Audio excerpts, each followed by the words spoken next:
These are two different types of solar cells. This is the current mainstream crystalline silicon solar cell. Silicon wafers are thin and prone to breakage, so they are sandwiched between glass and polymer like this. This one is a Perovskite solar cell. Compared to the silicon type, it is quite thin and lightweight.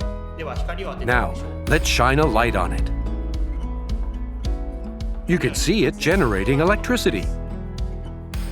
It can generate electricity even when folded.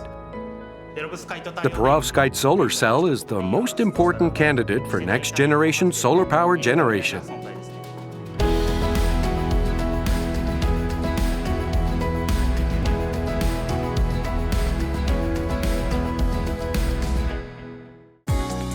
Japan has limited flat land, and at present, most large-scale solar power generation facilities are situated away from areas of energy demand. It is difficult to build large-scale solar power generating facilities in large cities. This is because conventional solar panels are bulky and dense, and installation sites are restricted. This is where Perovskite solar cells provide a promising solution. Commercialization of lightweight, flexible solar panels would enable installation in challenging locations, such as the roofs of factories, gymnasiums, and agricultural greenhouses. We could expect an expansion of solar power generation in areas with high energy demand. Solar cells generate power using a semiconductor. A Perovskite solar cell converts light to electricity using a compound with a Perovskite-type crystal structure. Perovskite crystals are also semiconductors. They consist of organic substances, which are the materials that make up our bodies, lead, and substances called halogens, such as iodine. They use materials different from conventional silicon solar cells.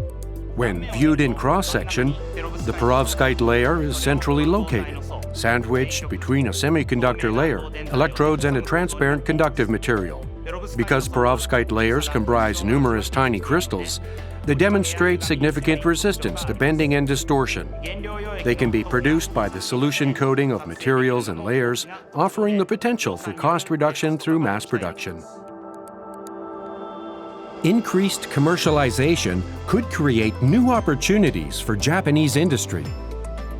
The supply chain for Perovskite solar cells differs significantly from that of crystalline silicon solar cells. It mainly uses chemical products. Japanese manufacturers have a large global share of chemical products, so I believe that Japan can take the lead in the Perovskite solar cells industry. The origins of Perovskite solar cells date back to 1991, when Professor Michael Grätzel from Switzerland invented the dye-sensitized solar cell. In 2009, a group led by Professor Tsutomu Miyasaka from Toin University of Yokohama replaced the dye in dye-sensitized solar cells with Perovskite, converting light to electricity for the first time in the world. In 2009, I was a lecturer at Toin University of Yokohama. Then, Henry Snaith, a professor at the University of Oxford, and I began joint research. However, as Perovskite solar cells originally contained an electrolyte, and Perovskite crystals can decompose due to the presence of electrolytes, this resulted in a low conversion efficiency of 3.8%. Therefore, we devised a method to convert the electrolyte into a solid. We applied the method we had been researching for solidifying electrolytes in dye-sensitive solar cells to Perovskite solar cells. Even after moving to AIST, we continued our research, and in 2012, we attained a conversion efficiency of 11% with solid-state Perovskite solar cells.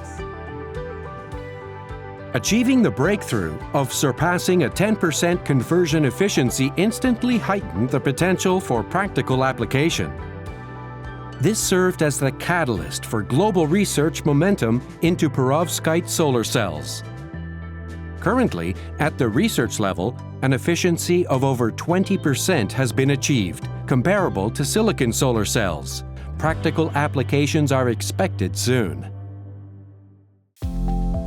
Perovskite solar cells are attracting attention as a technology that could aid in achieving the goal of being carbon neutral by 2050. AIST is addressing three main issues as it moves towards its commercialization. Increasing durability.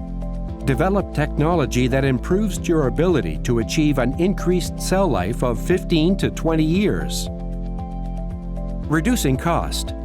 Develop processes capable of mass production and highly efficient, highly durable cells. Increasing efficiency. Improve conversion efficiency and develop technology that evaluates performance using large area modules with high reproducibility. AIST's strength lies in its system, which facilitates comprehensive, integrated research encompassing the development of materials and process technologies, alongside analysis and evaluation. As a leader in the field of perovskite solar cells, numerous researchers are taking on the challenge. Development of materials for durability. We're working to improve durability. Perovskite crystals are naturally ionic, which makes them weak against water and humidity. Extended exposure to light also decreases their performance. It's therefore important to create highly durable materials and technologies able to maintain high conversion efficiency. As perovskite solar cells comprise a range of materials, we are exploring optimal conditions while elucidating interactions. I am developing new charge transport materials, CTMs. I'm developing new dopant materials for increased efficiency and durability. I'm researching new inorganic semiconductor materials that can be coated over perovskite. I'm working on a method called vacuum deposition for coating perovskite. Solar panels face challenges from rain and harsh sunlight, making improved durability a vital concern. That specific issue poses a valuable challenge. These researchers will continue to combine their respective skills to achieve durability that is equivalent to 15 to 20 years of practical use. Establishing an automated cell fabrication system. This is the only system of its kind in the world. This system is vital for advancing the development of materials needed to commercialize perovskite solar cells.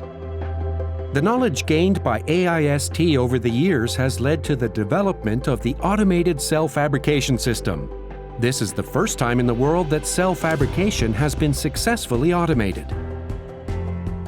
All processes are automated, including cleaning the substrate electrodes, layering materials for the electron transport, perovskite and hole transport layers, as well as depositing the backside electrode to separate the cells. Generally, there is considerable variation in the performance of perovskite solar cells, necessitating the production and examination of numerous cells to adequately evaluate materials and processes. This system automates cell fabrication and eliminates human factors, reducing performance variation in the solar cells. The automated perovskite film coating system is an essential part of the automated cell fabrication system. Making a high-performance perovskite crystal film is so complicated that it requires exceptional skill. I realized that it was challenging to make the reproducible perovskite coating layer, so we started to develop an automated process. Automation allows individuals to reliably produce uniform products in film coating and drying processes. The automated cell fabrication system was developed by utilizing insights obtained from the establishment of the automated film coating system. Using this system, work efficiency was more than 10 times better than the previous system. Moreover, the ability to evaluate prototypes and durability under various conditions is expected to shorten R&D time and improve efficiency. In the future, we will link with AI to optimize conditions more efficiently. Establishing film coating technology suitable for mass production. With the automated perovskite film coating system, The Perovskite film is produced using the single wafer processing method. An ink solution is dropped onto a substrate, where a rotating centrifugal force produces a thin uniform film. The film is then dried to produce one wafer at a time. Also, high performance can be achieved by using solvent treatment to coat a smooth, uniform perovskite layer. Responding flexibly to changes in materials and production processes and making a variety of prototypes are major advantages in development. However, single wafer processing can only process an area of 30 centimeters in diameter at one time.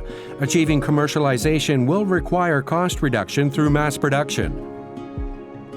Currently, we're developing technology for continuous coating of perovskite film to achieve mass production. This is the roll-to-roll method, in which coating and processing are carried out while conveying substrates in a film-like roll. Because the film is continuously rolled, a large volume of film can be coated simultaneously. With continuous coating, the solvent treatment process is impossible, which makes it very hard to produce a smooth, uniform coating. However, with the technology I developed, we have achieved high-quality perovskite film. In the future, I would like to contribute to the ability to process larger surface areas. The advantage of AIST is its integrated research capacity, from materials to solar cell modules undertaken by experts in each field. We will continue advancing technology development towards commercializing perovskite solar cells and strengthening the supply chain.